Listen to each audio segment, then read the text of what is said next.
Dearborn, Michigan, where 40% of the residents are Muslims, there is worry because their religion was singled out by the man soon to be president.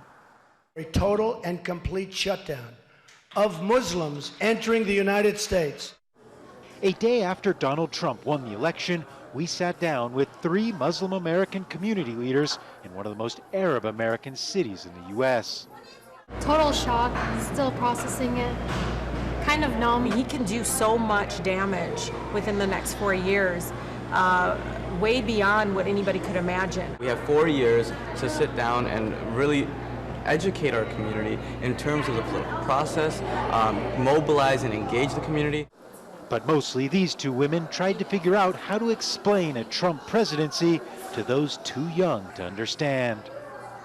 It's scary for me as a mom who already has an 11-year-old that struggles to tell people he's Muslim, and now he's going to grow up, the next 4 years in his teenage years with Trump as our president, and it's horrifying. For my kids, how do I explain to them, this president hates us. This president doesn't want us here.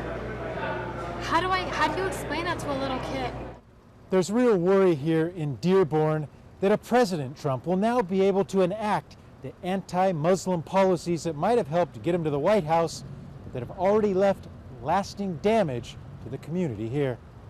Past year we've had the highest number of hate crimes and vandalisms against mosques that we've had since 9/11. Workplace discrimination against Muslims is on the rise. So just his very presence in the political arena, coupled with his rhetoric, has already had a detrimental effect and put the American Muslim community back. Where no people stand to be affected more by a Trump-led America than those living right here. Gabriel Zondo, Al Jazeera, Dearborn, Michigan.